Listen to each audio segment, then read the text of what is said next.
이 시간 주님 말씀하시옵소서 종들이 듣겠나이다 라는 제목으로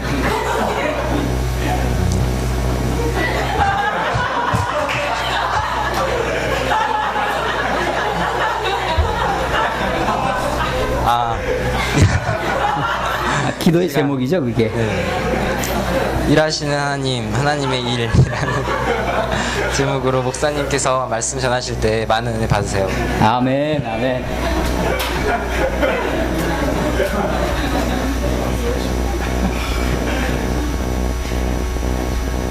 예, 주님 말씀하시옵소서 종들이 듣겠나이다. 이 말씀은 어디에 있는 거죠? 혹시 기억나시는 분 있으세요? 누가 한 말입니까?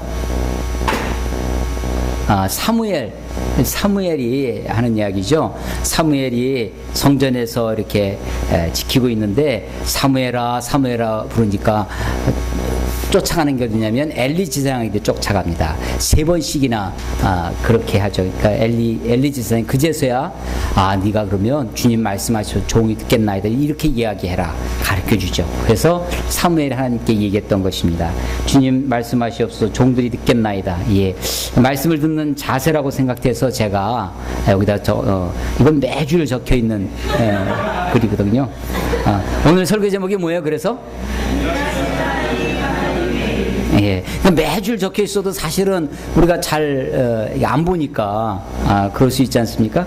우리가 정말 말씀을 들을 때 이런 태도로 들어야 될 것 같습니다. 주님 말씀하시옵소서 종들이 듣겠나이다. 예, 오늘 설교 제목 일하시는 하나님, 하나님의 일이라는 제목으로 말씀 나누도록 하겠습니다. 저는 요한복음을 차례대로 이렇게 말씀을 나누고 있는데 이 5장에 가면 5장 1절부터 우리 지난주에 한번 말씀을 나눴죠. 베데스다 연못가에서 38년 된 병자를 고치신 사건이 지난주에 있었습니다. 베데스다 이름의 뜻이 뭐라고 그랬죠? 자비의 집. 그런데 거기에는 전설이 있었습니다. 그 연못, 베데스다가 연못입니다. 예루살렘 성전에 들어가는 양문, 양들의 문이라고 하는 양문 곁에 베데스다라는 연못이 있는데 거기에는 많은 병자들이 그 연못가에 이렇게 있었습니다. 왜냐하면 천사가 와서 물을 동하면, 물을 움직이면, 물에 이렇게 돌멩이를 던지면 이렇게 동그라미 원을 그리죠. 워터링이라고 하는 그걸 파문이라고 합니다. 물결 파자에 무늬 문자에 파도 파자를 씁니다. 이게 이렇게 원을 그리는 그 파문이 일어납니다. 그래서 그 파문이 일어날 때 물이 동할 때 제일 첫 번째 들어가는 사람이 병을 낫는다라고 하는 전설이 이 베데스다 연못가에 있었습니다. 베데스다라는 이름의 뜻은 자비의 집. 그런데 고침을 받는 원리는 뭐였냐면 제일 먼저 들어가는 선착순의 원리. 선착순이라고 하는 비정함이 그 속에 있죠. 우리 사회가 어쩌면 치열한 경쟁. 1등만 기억하는 무슨 나라? 뭐 그런 거죠. 개콘에서 나왔던 한 2년 전쯤 됐던 것 같습니다. 1등만 기억하는 뭐 하면서 이렇게 하는데 그렇게 1등만 고침을 받는 것입니다. 사실은요, 가만히 생각해 보면요, 이 1등이라는 그 베데스다 연못가에 환자들이 많이 있었습니다. 근데 누가 제일 먼저 들어갈까요? 건강한 사람이 제일 먼저 들어갑니다. 진짜 중병을 앓고 있는 그냥 들어놓아서 꼼짝 하지 못하는 뭐 그런 사람들은요 자기 힘으로 못 들어가는 거예요. 그런데 병원에서 쌍꺼풀 수술한 사람 이런 아주 가벼운 병, 그건 그 병이 아닌가요? 하여간 아주 간단한, 오히려 건강할수록 빨리 들어가는 거죠. 이게 모순입니다. 아니 자비의 집이라는 그 이름에 제일 먼저 들어가야 된다는 선착순의 원리도 모순이지만 그 병자들 속에서도 오히려 병이 중한 사람이 고침을 받는 것이 아니라 병이 아주 경한 사람이, 가벼운 사람이 고침을 받는 이상한 모순의 삶의 현장이 바로 베데스다였습니다. 거기에 많은 사람이 있었는데 하필이면 38년 된 병자를 고쳐주십니다. 특별히 불쌍해 보여서 특별히 뭐 그런 것이 아닙니다.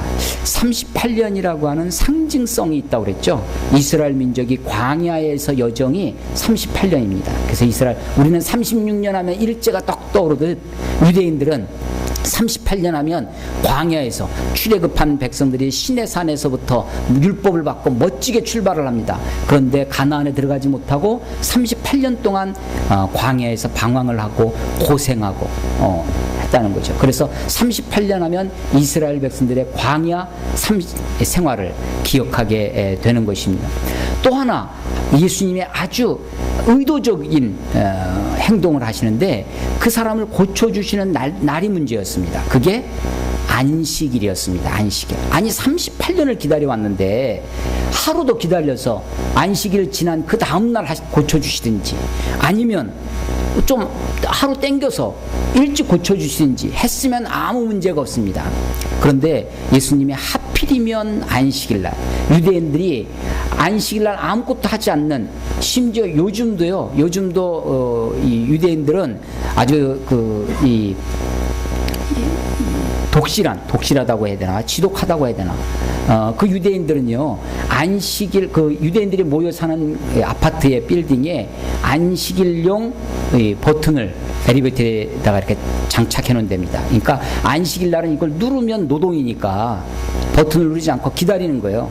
그러면 매층 모든 층이 열렸다 닫혔다 하면 자기가 내릴 때 그냥 내리면 되는 겁니다. 안식일용 쿠커 미리 안식일날 요리를 하면 안 돼요. 미리 만들어 놓은 음식을 안식일날 먹는 건 괜찮습니다. 근데 안식일날 뭘 해 먹으면 안 됩니다. 그러니까 음식이 이렇게 차갑고 막 하니까 거기다 안식일 장착을 해 놓는 거예요. 안식일은 자동으로 되게끔 그냥 꺼내 먹기만 되게끔.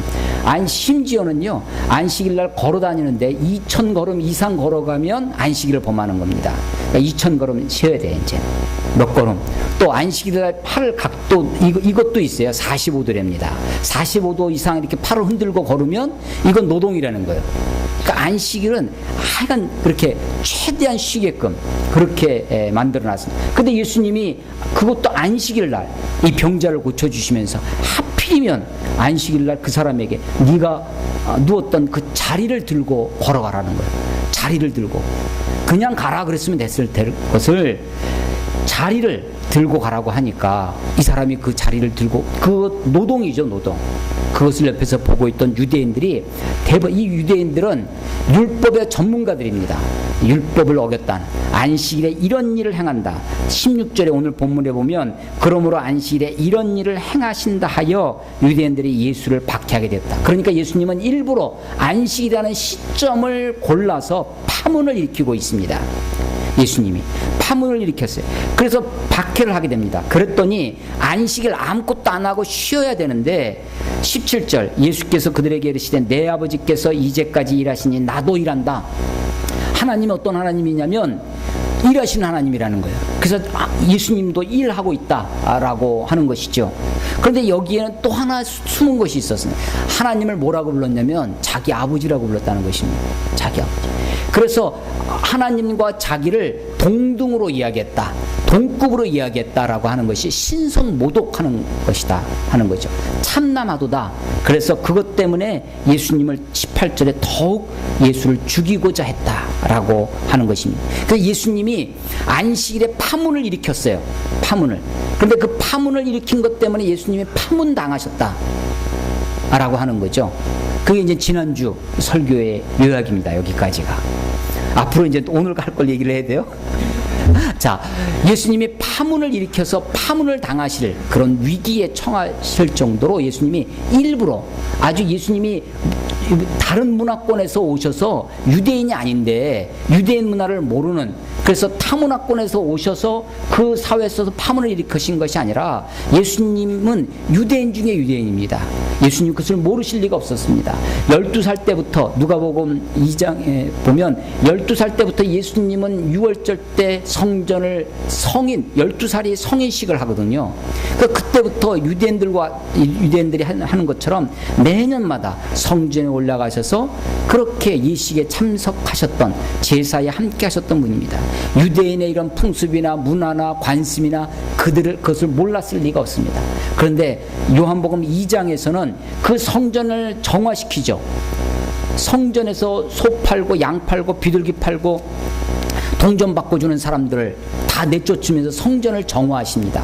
예수님이 의도적으로 장소를 선택하신 거예요. 성전이라고 하는 장소를 선택하신 겁니다.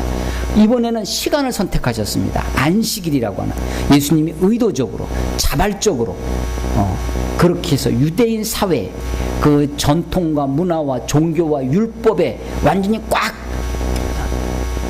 차 있는 그런 사람들에게 파문을 일으켜서 그들의 생각을 깨트리고 그들의 문화 속에 침입해 들어가기 위해, 역사 속에 침투해 들어가시기 위해서 쓰신 방법, 그것이 파문을 일으키시는 것이었습니다.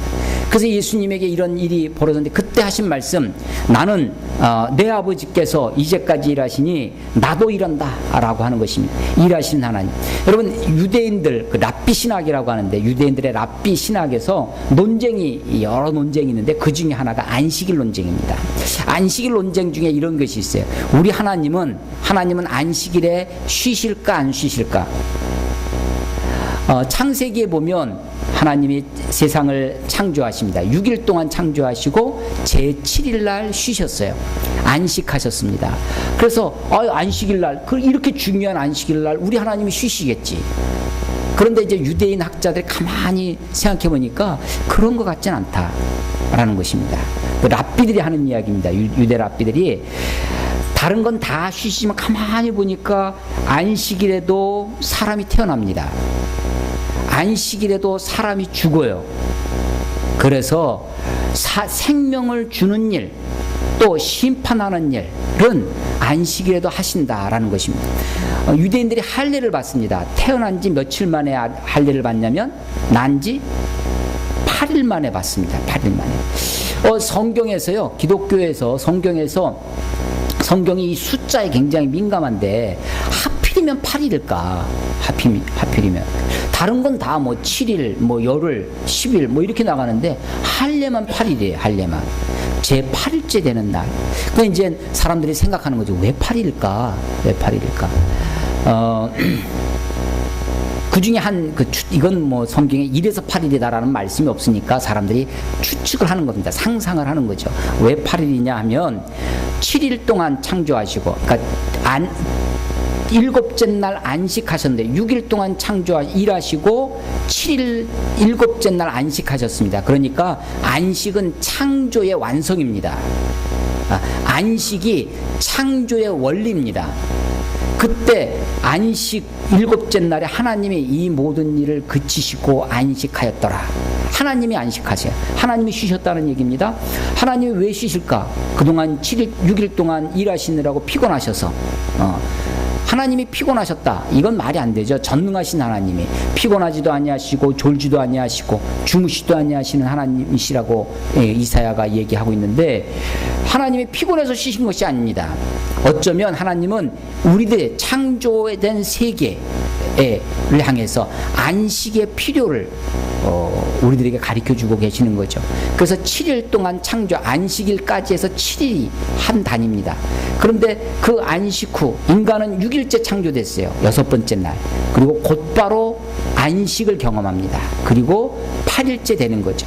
8일째부터 인간이 일하는 세계입니다. 그러니까 8일째가 인간의 삶에 있어서는 이제 본격적으로 활동하는 시간이라고 하는 거죠. 그래서 7일이 지나서 8일째가 되는 그날에 할례를 받습니다. 유대인들이요, 안식일을 그렇게 철저히 지키는 유대인들도 할례는 안식일이 되어도 합니다. 태어나는 날짜가 출생이 마음대로 출생하는 거니까 그게 8일째가 안식일이 되어도 안식일 날 할례는 행합니다. 그래서 유대인들이 이제 생각을 하는 거예요.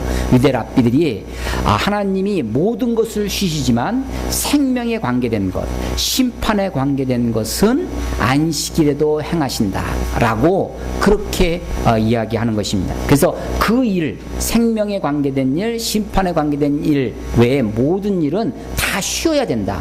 아무것도 하지 말아야 된다. 이것이 이제 유대인들의 안식일에 대한 생각입니다. 그런데 예수님은 그렇게 말씀하시는 거죠. 안식일 날 하나님은 지금도 일하고 계신다. 하나님은 지금도 일하시는 하나님. 그래서 나도 일한다. 안식일 날. 그래서 유대인 사회에 파문을 일으키는 것입니다. 하나님이 지금도 일하신다고 했을 때 그 일은 도대체 무엇인지, 하나님의 일이 어떤 것인지를 오늘 본문을 통해서 살펴보고자 하는 것입니다. 오늘 본문에 보면요, 오늘 본문에 보면, 우리가 이 본문이 좀 길지만 예수님이, 요한복음의 특징입니다. 요한복음에만 나오는 건데, 예수님이 무엇인가 강조하시려면, 어떤 것을 강조하시려면 꼭 하시는 예수님의 어법이 있습니다. 어법. 예수님의 말투가 있어요. 예수님의 밑줄 그시는 것이 있어요. 어떻게 밑줄을 그시냐면, 내가 진실로 진실로 너희에게 이르노니, 진실로 진실로 I tell you the truth, 내가 너희에게 진리를 말하겠다. 이걸 이제 하시는 거예요. 내가 진실로 진실로. 이 진실로 진실로가 우리가 많이 쓰는 말입니다. 우리 교회에서 많이 쓰는 단어. 그게 아멘입니다. 아멘. 아멘, 아멘 하십니까? 아멘이라는 말이 truly, 진실로, 이런 뜻입니다. 진실로.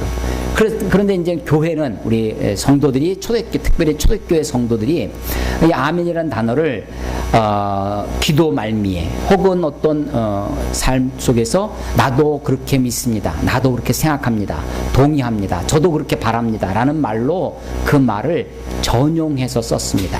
그래서 아멘 아멘 하는 것이죠. 예수님이 에고 아멘 하면서 이 아멘 아멘, 내가 진실로 진실로, 이건 예수님이 어떤 중요한 말씀을 하실 때 강조하는 예수님의 어법입니다. 오늘 본문에 보면요, 이 강조하시는 말씀이 19절에 나옵니다. 그리고 24절에 25절에 세 번 나와요. 세 번. 그 중에 첫 번째 나오는 19절에 나와 있는 이것이 전체를 설명해 줍니다. 그리고 그것에 대해서 보충하는 것이 24절, 25절, 진실로 진실로라고 하는 것입니다.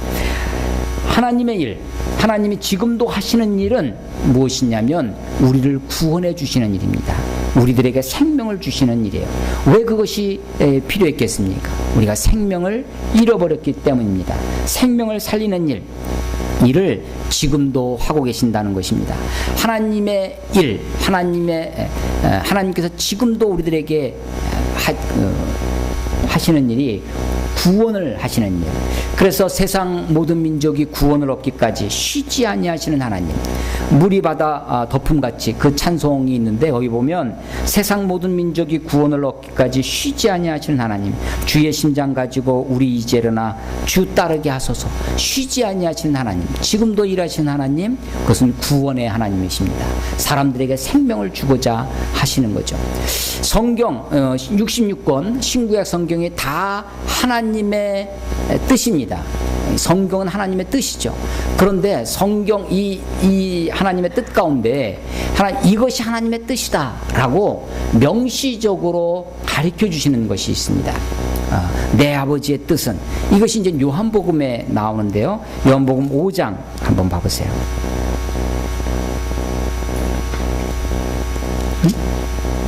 6장 40절, 요한복음 6장 40절 같이 한번 읽겠습니다. 6장 40절 같이 읽겠습니다. 시작.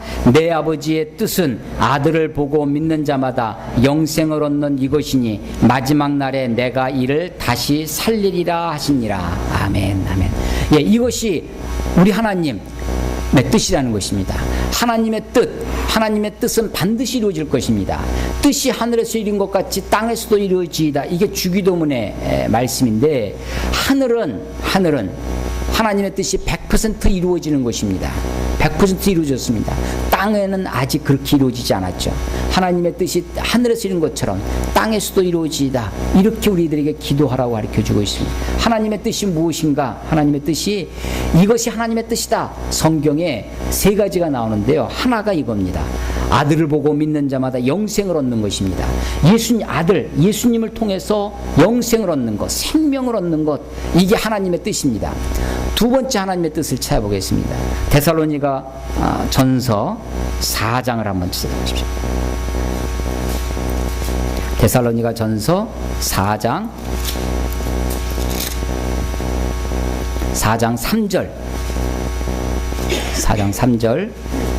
같이 읽겠습니다. 시작. 하나님의 뜻은 이것이니 너희의 거룩함이라 곧 음란을 버리고. 예, 하나님의 뜻이 뭐냐? 너희의 거룩함입니다. 하나님의 첫 번째 뜻이 뭐냐면 아들 예수님을 보고 믿음으로 영생을 얻는 것. 쉽게 얘기해서 다른 말로 하면 구원함을 받는 것입니다. 구원이 하나님의 뜻입니다. 첫 번째 뜻이에요. 두 번째는 구원받은 사람이 데살로니가 교회 교인들에게 편지하듯이 너희의 거룩함이라. 구원받은 우리가 거룩하게 사는 것입니다. 또 하나 이것이 하나님의 뜻이다라고 명시적으로 나온 것이 데살로니가전서 5장, 같은 데살로니가전서의 5장 16절, 17절, 18절 한번 같이 읽겠습니다. 16, 17, 18 시작. 항상 기뻐하라, 쉬지 말고 기도하라, 범사에 감사하라. 이것이 그리스도 예수 안에서 너희를 향하신 하나님의 뜻이니라. 너희를 향하신 하나님의 뜻이다 라는 것입니다. 우리 그리스도인들 경건한 좀 신앙심이 있다고 하는 사람들의 영원한 기도 제목 중에 하나가 하나님의 뜻이 어디 있을까라고 하는 것입니다. 하나님의 뜻이 여기 있습니다. 하나님의 뜻이 이것입니다. 항상 기뻐하는 것입니다. 쉬지 말고 기도하는 것입니다. 범사에 감사하는 것이. 이게 하나님이 우리들을 향하신 하나님의 뜻입니다. 그리스도 예수 안에서 너희를 향하신, 바로 나를 향하신 하나님의 뜻이라는 것입니다. 자, 하나님의 뜻이 세 가지가 있다고 그랬어요. 요한복음 6장 40절에 아들을 보고 믿는 자마다 영생을 얻는, 구원을 받는 것이, 구원에 관계되는 일을 하는 것이 하나님의 일에 동참하는 것입니다. 두 번째 뭐예요? 성도의 거룩한 삶입니다. 하나님의 뜻은 이것이니 곧 너희의 거룩함이라. 데살로니가전서 4장 3절입니다. 거룩한 삶을 사는 것이 그것이 하나님의 뜻입니다. 그런데 거룩하게 살다고 하면 우리는 어떤 생각이 드냐면 굉장히 우리들을 절제하고 막 그냥 막 고행을 하고 막 그래야만 되는 것 같아요. 그런데 또 하나의 하나님의 뜻이 있다는 거죠. 하나님의 뜻은 우리가 기뻐하는 삶입니다. 언제? 항상. 그러니까 기도하는 삶입니다. 언제? 쉬지 않고. 그리고 감사하는 삶입니다. 어떤 일에? 범사에. 이것이 바로 우리들을 향하신 하나님의 뜻입니다. 여러분, 어떤 일을 하든지 무슨 일을 하든지 어디로 가든지 상관이 없습니다. 그 일을 기쁨으로, 기도로, 감사로 한다면 하나님의 뜻에 순종하는 사람이 될 것입니다. 자, 하나님의 일,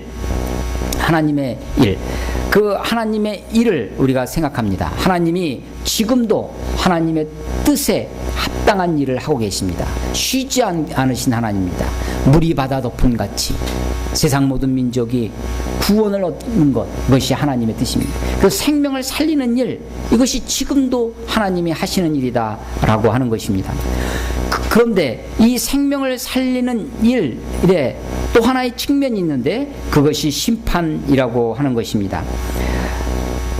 오늘 본문에 보시면요, 5장 19절에 보면 그러므로 예수께서 그들에게 이르시되 내가 진실로 진실로 너희에게 이르노니 아들이 아버지께서 하시는 일을 보지 않고는 아무것도 스스로 할 수 없나니 아버지께서 행하시는 그것을 아들도 그와 같이 행하느니라 라고 하면서 21절에 보면 아버지께서 죽은 자들을 일으켜 살리신 것 같이, 아버지께서 하시는 일, 하나님이 하시는 일이 죽은 자를 일으켜 살리신 것 같이 아들도, 예수님도 자기가 원하는 자들을 살리느니라. 자기가 원하는 자를 예수님이 살리는 것, 생명을 주는 것, 구원함을 주는 것, 이것이 하나님이 하시는 일이고 아들 대신 예수님이 하시는 일이다라는 것입니다. 근데 22절에 보면 제가 주보에 이렇게 보면 한 줄 띄기를 해놨죠. 22절에 일부러 띄워놨습니다. 거기에 우리말에는 없는 부사가 하나 들어있습니다. 뭐냐면 게다가, 더군다나, 모아오보라고 하는 단어가 거기에 들어가 있어요. 그래서 그렇게 자기가 원하는 자들을 살리느니라, 생명을 주시느니라, 거기에 게다가 있는 거예요. 더하여서 아버지께서 아무도 심판하지 아니하시고 심판을 다 아들에게 맡기셨다. 예, 구원에 하나님이, 예수님이, 우리 주님이 우리들을 구원해 주시는 것이 하나님의 뜻입니다. 그런데 하나님의 구원에 필연적으로 동반되어지는 것이 있는데 그것이 심판입니다. 하나님이 모든 사람을 위해 죽으셨습니다. 예수님이 십자가에 죽으신 것은 모든 사람을 위하여 죽으신 거예요. 그런데 구원은 모든 사람의 것이 아닙니다. 아들을 보고 믿는 자마다 구원을 받는 것입니다. 믿지 않는 자에게는 구원이 없습니다. 믿기만 하면, 아들을 보고 믿기만 하면 구원이 있지만, 그가 남자이든 여자이든 학식이 있든 학식이 없든 부자이든 가난하든 아무 제한이 없습니다. 그의 삶이 어떠했든 예수 그리스도를 믿음으로 구원을 받습니다. 그러나 믿지 아니하면 곧 멸망입니다. 그래서 필연적으로 심판을 동반해 옵니다. 아버지께서 아무도 심판하지 아니하시고 심판을 다 아들에게 맡기셨으니 예수님에게 심판의 권세를 주셨다라고 하는 것입니다. 두 번째 진실로가 24절에 있습니다. 우리 24절은 우리 한국교회가 많이 암송하는 구절 중에 하나입니다. 내가 진실로 진실로 너에게 이르노니 내 말을 듣고 또 나 보내신 이를 믿는 자는 영생을 얻었고 심판에 이르지 아니하나니. 그 다음에 우리말은 쭉 나와 있지만 여기에 세미콜론이라는 땡땡이 있습니다. 나를 보내신 이를 믿는 자는 영생을 얻었고 심판에 이르지 아니하나니 땡땡. 그 결과 사망에서 생명으로 옮겼느니라 라는 본문입니다. 하나님 예수님이 우리들에게 생명을, 영생을 주십니다. 그 심판에 이르지 아니하는데 사망에서 생명으로 이미 옮겨졌다라고 하는 것입니다. 그래서 하나님의 심판이 이미, 구원이 이미 이루어졌다라고 하는, 이미, already, 이미. 그래서 이걸 실현된 종말이라고 합니다. 24절은 이미 이루어졌다, 완성된 것을 이야기합니다. 앞으로 너희가 생명의, 사망의 생명으로 옮겨질 것이다가 아니라 이미 이루어졌다라고 하는 겁니다. 이미. 그런데 25절은 진실로 진실로 너희에게 이르노니 죽은 자들이 하나님의 아들의 음성을 들을 때가 오나니. Time is coming이에요. 아직 오지 않았습니다. 그래서 25절은 아직입니다. 아직 오지 않았어요. not yet입니다. 그래서 24절은 이미 already예요. already. 이미 이루어졌습니다. 근데 25절은 아직 이루어지지 않았습니다. 다가오고 있습니다. 음성을 들을 때가 오나니 곧 이때라. 듣는 자는 살아나리라. 듣는 자는 살아나리라. 그래서 첫 번째 진실로에서 하나님이 하시는 일, 아들 예수 그리스도를 통해서 이 땅을 구원하시는 일입니다. 이 땅을, 생명을 주시는 거예요. 이 땅에. 그런데 그것은 필연적으로 심판을 가져온다고 그랬습니다. 그런데 그것을 다시 한번 설명해 주는 것이 두 번째 진실로와 세 번째 진실로입니다. 이미 사망에서 생명으로 옮겨졌다. 어떻게? 영생을 주심으로, 심판에 이르지 아니함으로 그렇게 됐다는 것입니다. 그런데 그것은 이미 이루어졌지만 다 이루어지지 않았습니다. 아직은 아니에요. 그것을 25절입니다. 그래서 24절은 실현된 종말 이렇게 얘기를 하고 25절은 미래적 종말, 앞으로 종말이 남아있다는 것입니다. 들을 때가 오나니, 하나님의 아들의 음성을 들을 때가 오나니 이때라. 듣는 자는 살아나리라. 저는요, 듣는 자는 살아나리라, 이 글자를 제 노트에는 크게 써놨습니다. 듣는 자는 살아나리라. 하나님, 주의 말씀을, 하나님의 아들의 음성을 듣고 살아나게 하시옵소서. 하나님의 음성을 듣고 살아나게 해 주시옵소서. 듣는 자는, 여러분 로마서 10장 17절에 보면 믿음은 들음에서 나며 들음은 그리스도의 말씀으로 말미암느니라 라고 되어 있습니다. 들음에서 나며, 들을 때 여기 다 듣고 있습니다. 그런데 들음이 있는 자와 들음이 없는 자가 있습니다. 듣는 자가 살아나는 것입니다. 듣는 자가, 하나님의 음성을 듣는 자가. 24절에도 보면 내 말을 듣고 또 나 보내신 이를 믿는 자는 영생을 얻었고 라고 하십니다. 27절에 보면 또 인자됨으로 말미암아, 예수님이 인자됨으로 말미암아 심판하는 권세를 주셨다라고 합니다. 마지막 29절에 보면 선한 일을 행하는 자는 생명의 부활로, 악한 일을 행하는 자는 심판의 부활로 나오리라. 죽으면 끝이지? 그거 아닙니다. 죽으면 끝이 아닙니다. 사람에게 죽는 것은 한 번 정하신 것이요 그 후에는 심판이 있으리니 라고 말씀하십니다. 생명의 부활과 심판의 부활이 우리 앞에 놓여 있는 것입니다. 예수님이, 하나님이 지금도 일하듯이 예수님도 지금도 일하고 계십니다. 우리의 구원을 위해서, 우리의 생명을 위해서 일하고 계신다라고 하는 것입니다. 제가 마지막으로 요점 정리를 좀 해보겠습니다.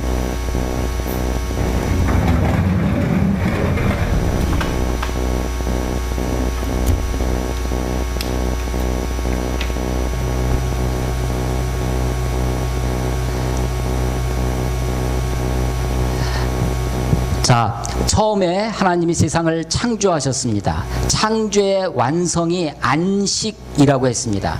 이 안식이 있는 세계가 낙원이었죠. 낙원, 파라다이스입니다.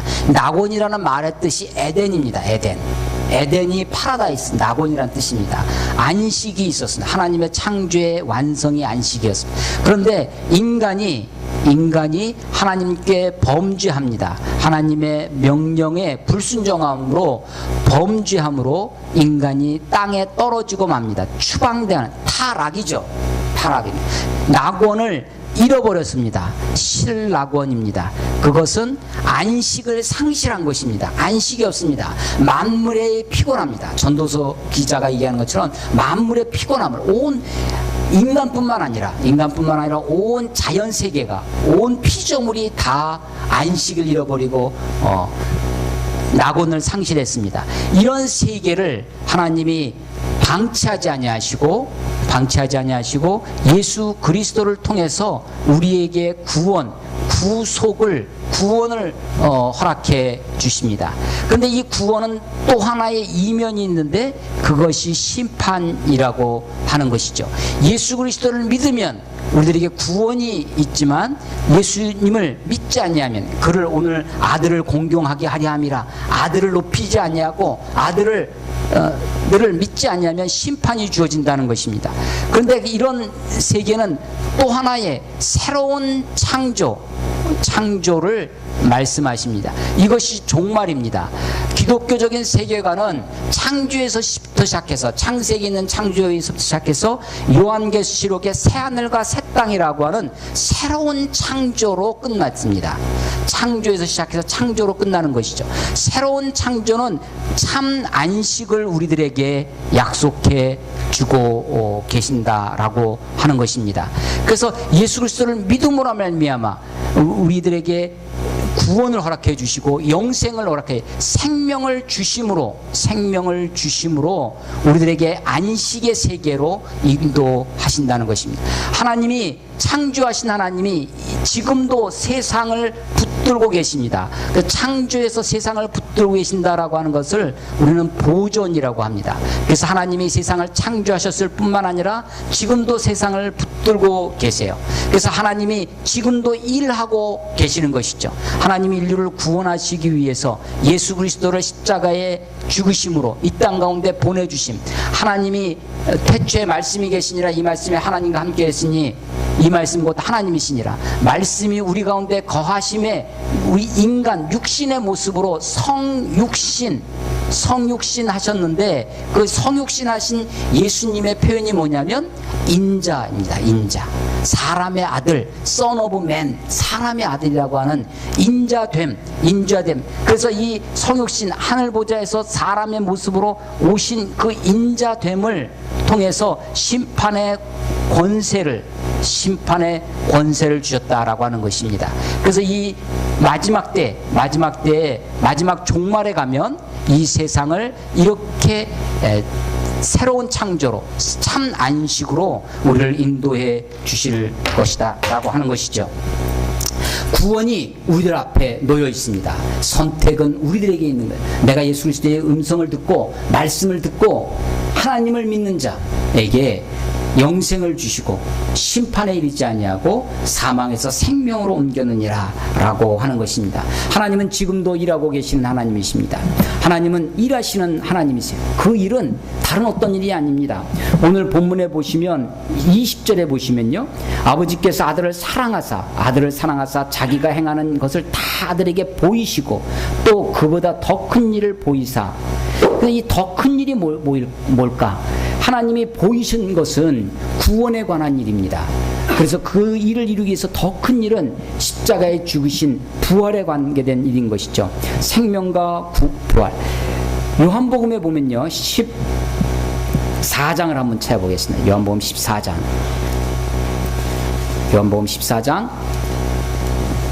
12절. 요한복음 14장은 예수님께서 다락방에 마지막 십자가의 체포돼서 죽이시기 전에 마지막 다락방에서 긴 설교를 하신 다락방 설교 중에 한 부분입니다. 14장 12절 같이 한번 읽어보겠습니다. 시작. 내가 진실로 진실로 너에게 이르노니 나를 믿는 자는 내가 하는 일을 그도 할 것이요 또한 그보다 큰 일도 하리니 이는 내가 아버지께로 감이라. 아멘. 네. 내가 하는 일을 그도 할 것이요 나를 믿는 자는 내가 한 일을 그도 할 것이요 나보다 더 큰 일을 하리니 라고 말씀하십니다. 사람들은 이 본문을 이 14장 12절을 따로 띄어서 이 본문만을 많이 강조하는 그런 분들이 있습니다. 그런 교회가 있어요. 주로 어떤 데서 이걸 많이 강조하냐면 은사를 강조하는 데서 이 본문을 이용합니다. 그래서 더 큰 일, 뭐 기적을 행하고 병을 고치고 치유하고 하는 일에 이 일을 이야기합니다. 여러분 우리 5장에서 38년 된 병자를 고쳐주셨는데 만약에 병자를 고쳐주시는 그 일이 예수님이 오셔서 이 땅에 오셔서 정말로 하시려고 하셨던 일, 예수님이 목적이 치유에 있었다면 그 베데스다 연못가에 있던 수많은 병자들을 다 고쳐주셔야 했겠죠. 그런데 그렇지 않습니다. 그 사람 한 사람만 고쳐주시는 거예요. 그것은 그 일이, 그 치유라고 하는 그 일은 하나의 표적에 불과한 것입니다. 표적 설명할 때 제가 사인보드 얘기를 말씀드렸죠. 성균관대학교 사인을 보고 옵니다. 아, 사인을 발견했어요. 반갑죠? 기쁘죠? 그렇다고 그 사인보드 붙들고 내가 다 왔구나 하고 붙들고 있으면 아무 소용이 없습니다. 사인은 그것을 보고 그 사인이 가르쳐주는 목적지로 향해 되는 것입니다. 요한복음에 보면 표적이라는 단어가 많이 나오는데 그것은 다 사인이라는 것입니다. 사인이. 그 사인을 붙들고 있는 것이 아니라 사인이 가르쳐주는 목적지로 나아가야 되는 것입니다. 예수님이 요한복음 14장에서 내가 하는 일, 나의 하는 일을 너희도 할 것이요 나보다 더 큰 일을. 예수님이 하신 일이 무엇인가? 예수님이 이 땅에 오셔서 많은 일을 하셨습니다. 병자도 고치시고 오병이어로 5,000명을 먹이시기도 하시고 물 위로 건너가시기도 하시고 하셨지만 한 번도 예수님이 내가 배고픈 사람의 배를 채워주기 위해서 이 땅의 경제 문제를 해결하기 위해 왔노라. 이 땅의 정치적인 부조리를 해결하기 위해서 왔노라. 내가 병자를 고쳐주기 위해서 왔노라고 한 번도 말씀하신 적이 없습니다.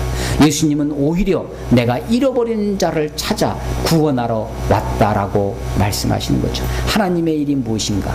구원함이 있는 것입니다. 잃어버린 영혼을 찾아 구원하는 것.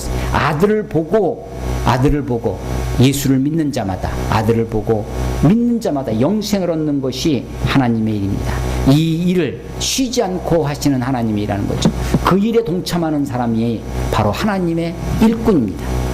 하나님의 종이라면 우리 모두가 하나님의 일꾼이죠. 우리 모두가 하나님의 종입니다. 이 일을 마음에 두고 이 일에 동참하심으로 하나님의 일꾼들이 되시기를 다 주의 이름으로 축원합니다. 예, 기도하겠습니다. 하나님 아버지 은혜를 감사합니다. 예수님께서 이 땅에 오셔서 우리를 구원하기 위해 십자가에 죽으신 그 놀라운 일, 그 십자가의 이면에 또 하나의 심판의 권세가 있는 것을 우리가 보게 됩니다. 하나님, 많은 사람을, 모든 사람을 구원받기를 원하시는 주님이지만 그럼에도 불구하고 믿음으로 주님 앞에 나오기를 원하시는 주님, 하나님 주의 음성을 듣고 듣는 자는 살아나리라 라고 말씀하신 것처럼 하나님 간절히 바라옵고 나옵나니 하나님의 음성이, 아버지의 아들의 음성이 들리는 역사가 우리들 가운데도 있게 해 주시옵소서. 하나님 주의 음성을 듣게 해 주시고 그 구원의 소식 앞에, 구원의 말씀 앞에 영혼이 살아나고 주 앞에 나와 생명을 얻고 영생을 얻고 하나님의 자녀로 살아가는 그 구원의 감격이 우리 모두에게 있게 하여 주시옵소서. 우리 아버지께서 지금도 일하시니 나도 일하신다 라고 말씀하신 예수님처럼 우리도 그 일에 동참하는 주의 백성들 다 되도록 아버지여 축복해 주시옵소서.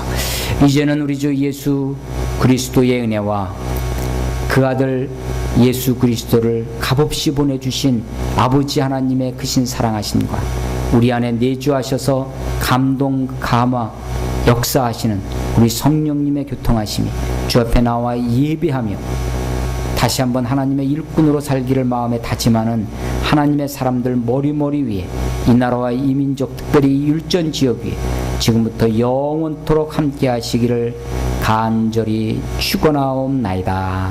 아멘.